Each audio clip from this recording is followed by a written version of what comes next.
Šitam krautuvė yra galimybė turėti svarstyklės. Čia yra radaras. Šitas modelis skirtas darbui su silosu specialiai yra su prailginta strėle, kad galima būtų toliau ir aukščiau pakelt. Kodėl variklis įmontuotas gale? Tai jisai yra kaip kontrasvoris, mažesnis triukšmas kabinoje. Radiatoriai yra ne gale, o per vidurį. Geresnis aušinimas ir į radiatorius papuola mažiau dulkių. Radiatoriai išdėstyti iš 5 krypčių, tai va matot ventiliatorius ir yra radiatorius.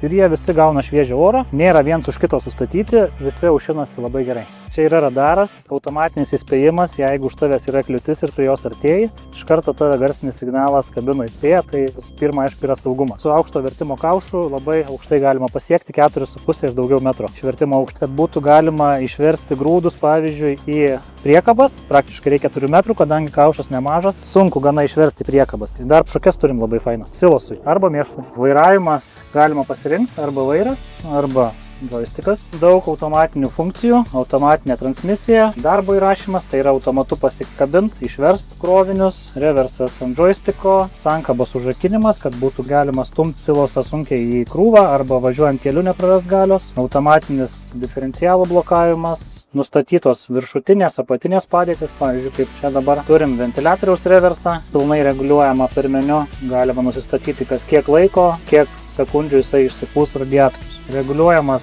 strėlės darbo jautrumas, pavaras galima junginėti pačiam arba paspausti pilnai automatiniu režimu, jisai pats susijunginės pavaras. Strėlės amortizacija irgi galima reguliuotis, nuo kokio norim greičio, kad įsijungtų. Šiaip standartas būdavo anksčiau 5 km/h, dabar galima nuo 1 iki 15, kad jinai pradėtų aktyvuotis. Čia galima susidėti bet ką, beveik ką mes norim. Dažniausiai naudojamas funkcijas. Tai šiuo atveju uždėta blokiruotė, variklio sūkiai nustatyti ir vienas paliktas tuščias, tai sakykime, galima užsidėti kamerą. Yra galimybė turėti svarstyklės, tai irgi dažniausiai operatoriai susikonfigūruoja ant šitų mygtukų ir netgi susivesti mašinas, į kurias pakrovėm. Susistatom, kad mums reikia pakrauti 20 tonų, semiam, kraunam ir mums automatiškai pasakys, kada 20 tonų yra pakrauta. Vientisas stiklas, vairą atsilenkia, patogiai atsisėdi ir tokioj padėty, ne taip va, o tokioj padėty sau gali ramiai vairuoti. Kad būtų patogu dirbti visą dieną, nereiktų vienos rankos laikyti ant vairo. Joystiko jautrumą galima reguliuotis, kad būtų greičiau susukamas vairas. Porankis